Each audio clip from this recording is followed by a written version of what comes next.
ગુજરાતના મુખ્યમંત્રી ભૂપેન્દ્ર પટેલે ગૃહ વિભાગના 2 જનહિતલક્ષી સાયબર પોર્ટલ આઈ પ્રગતિ અને તેરા તુજકો અર્પણનું લોકાર્પણ કર્યું છે। આ કાર્યક્રમમાં ગૃહમંત્રી હર્ષ સંઘવી અને રાજ્ય પોલીસ વડા વિકાસ સહાય પણ હાજર રહ્યા હતા। આ પોર્ટલ પોલીસ વિભાગની કામગીરીને વધુ પારદર્શક અને લોક કેન્દ્રિત બનાવવા માટે રચાયું છે। આઈ પ્રગતિ ફરિયાદોને તેમની ફરિયાદનું ઓનલાઈન સ્ટેટસ, પંચનામું, ગુનેગારની અટક અને ચાર્જશીટની વિગતો SMS દ્વારા પૂરી પાડશે। આ પોર્ટલ ગુજરાતના 650 થી વધુ પોલીસ સ્ટેશનોને આવરી લેશે અને ભવિષ્યમાં રાજ્યના તમામ પોલીસ સ્ટેશનોમાં તેમનું અમલીકરણ કરવામાં આવશે। રાજ્ય પોલીસ વડા વિકાસાએ જણાવ્યું હતું કે આ પોર્ટલ ફરિયાદીઓને સતત અપડેટ આપી તપાસ પ્રક્રિયામાં વિશ્વસનીયતા વધારશે। સાયબર ફ્રોડનો ભોગ બનનાર વ્યક્તિઓ માટે આ પોર્ટલ રાહતરૂપ બનશે, જે ફ્રીજ થયેલા નાણાં પરત મેળવવામાં પણ મદદ કરશે। વિકાસાએ જણાવ્યું હતું કે આ પોર્ટલ સાયબર ગુનાઓના પીડિતોને આર્થિક નુકસાનમાંથી રાહત આપવા માટે ખાસ રચાયું છે। ગૃહમંત્રી હર્ષ સંઘવીએ ઉમેર્યું કે સાયબર ક્રાઇમની ઘટનાઓમાં રૂપિયા 5 લાખથી વધુ નુકસાનના કેસમાં એકાઉન્ટ ફ્રીજ કરવાની નીતિ બનાવવામાં આવી છે।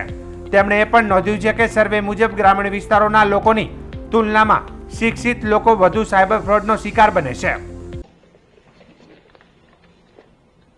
ગુજરાત પોલીસના પ્રજાલક્ષી અભિગમમાં આજના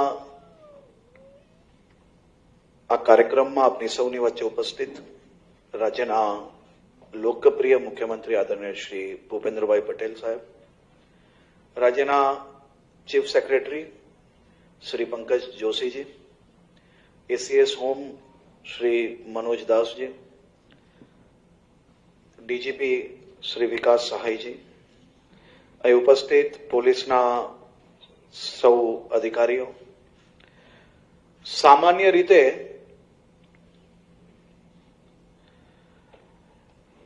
લોકોના જે નાના નાના પ્રશ્નો હોય અને એ પ્રશ્ન ખરેખર ક્યારેય ખૂબ મોટી હેડલાઇન્સ ના બનતી હોય, પરંતુ મોટા ભાગના લોકોના જે પ્રશ્નો જે છેલ્લા 2 વર્ષમાં અમે અનુભવ્યા છે, એ પ્રશ્ન સૌથી મોટો અગર કોઈનો હોય તો એ પોતા જોડે બનેલી ઘટના અને ઘટના પછી જો એને પોલીસમાં ફરિયાદ કરી હોય તો એ ફરિયાદના સ્ટેટસની એ સૌથી વધુ લોકો જો કોઈ ધક્કા ખાતા હોય તો એ જાણકારી માટે ધક્કા ખાતા હોય છે। આજના સમયની ક્રાઇમની આખી પેટર્ન બદલાઈ ગઈ અને આવનારા દિવસોમાં આ ચેલેન્જીસ વધશે અને એ ચેલેન્જ છે સાયબર ક્રાઇમની। સાયબર ક્રાઇમમાં ફરિયાદ દાખલ કર્યા પછી પોતાના હકની રકમ જે પાછી મેળવવાની હોય તેના માટે સામાન્ય નાગરિકે ક્યાં જવું, કઈ રીતે રકમ મેળવવી, એની સૌથી વધારે જો લોકોને તકલીફ પડતી હોય તો આ દિશાની અંદર તકલીફ પડતી હતી। તો આવા અલગ અલગ વિષયોમાં રાજ્ય પોલીસના અલગ અલગ યુનિટો દ્વારા ખૂબ સારી કામગીરી કરવામાં આવતી હતી અને એ કામગીરીમાં સારી કામગીરી જે કોઈ યુનિટે કરી હોય એ કામગીરીને આખા રાજ્યમાં આપણે કઈ રીતે એપ્લાય કરી શકીએ તે દિશામાં રાજ્યના ગૃહ વિભાગ દ્વારા આ કામગીરી ખૂબ સારી રીતે કરવામાં આવી છે। હું આ વિષય પર જઉં તે પહેલા ACS હોમ શ્રી મનોજ દાસજી અને DGP શ્રી વિકાસ સહાયજી બેઉને ખૂબ ખૂબ અભિનંદન આપું છું। ખૂબ ઓછા સમયમાં પોતે ગંભીરતાપૂર્વક આ વિષયમાં ધ્યાન રાખીને લોકોના મોટા ભાગના પ્રશ્ન કઈ રીતે ગાંધીનગર સુધી ધક્કા ના ખાવા પડે તે દિશામાં આ સામાન્ય જે તમને દેખાય છે પોર્ટલ, એ આવનારા દિવસોમાં લાખો લોકોના લાખો કલાક આપણે સેવ કરવામાં ખૂબ મોટી આપણે સફળતા પ્રાપ્ત થવાની છે। અનફ્રીઝ પોર્ટલ, તેરા તુજકો અર્પણ સાયબર ક્રાઇમ રિફંડ પોર્ટલ અને આઈ પ્રગતિ પોર્ટલ, આ 3 પોર્ટલ જે છે એ તમે હમણાં જે વાત કરી એ સામાન્ય રીતે એવું લાગશે કે ચલો ભાઈ એક ફરિયાદી છે, ફરિયાદીને એની ફરિયાદ કરશે અને ફરિયાદ પછી એને એની માહિતી મળશે, પણ તમે વિચારો કે એક સામાન્ય નાગરિક જે એનો મોબાઈલ ચોરી થઈ ગયો છે, એની જોડે કોઈ ઘટના બની છે, એક નાની દીકરી કે કોઈ મહિલા એની જોડે કોઈ છેડછાડી થઈ છે, એ વ્યક્તિ હંમેશા મનની અંદર એક કલ્પના રાખશે કે મેં જે ફરિયાદ કરી છે અને જે આરોપી છે એને ક્યારે સજા થાય અને પોલીસ એની ઉપર શું કામગીરી કરે છે.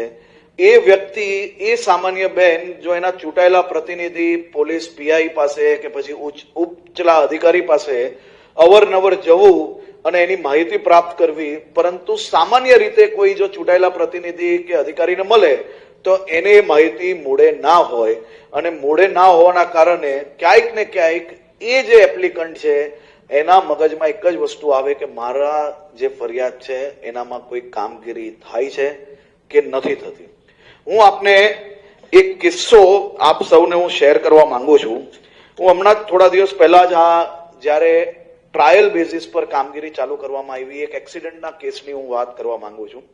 એ એક્સિડન્ટના કેસમાં અરજદાર મારી પાસે આવ્યા.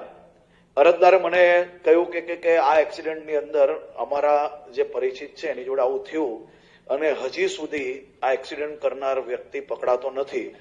નસીબે એ જ પોલીસ સ્ટેશનની ટ્રાયલમાં આ એપ્લિકેન્ટ જે આવેલા હતા એમને મને મેસેજ બતાવ્યો કે એફઆઈઆર દાખલ થઈ ગઈ છે, પરંતુ આરોપી પકડાયો છે કે નહીં મને માહિતી નથી મળતી.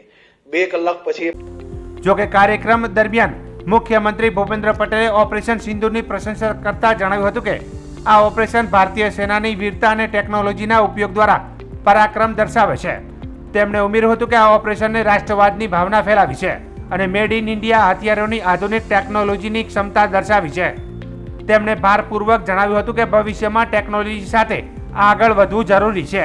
ખૂબ સારી બંને પોર્ટલનું આજે લોન્ચિંગ થયું છે. લોકોને જેટલો વધુ ને વધુ સરકારી કોઈ પણ કચેરી હોય એના ઉપર વધુ ને વધુ વિશ્વાસ કેવી રીતે ઊભો થઈ શકે એના માટે ટેકનોલોજીનો મેક્સિમમ ઉપયોગ કઈ રીતે કરી શકાય એના ઉપર ગૃહ વિભાગે ખૂબ સારી કાર્યવાહી કરીને આજે આ પોર્ટલના લોન્ચિંગ કર્યા છે. આજે આઈ પ્રગતિ, સાયબર ક્રાઇમ રિફંડ પોર્ટલ, તેરા તુજકો અર્પણ અને અનફ્રીઝ પોર્ટલના રાજ્યના નાગરિકો માટે ખુલ્લા મૂકવામાં આવ્યા છે.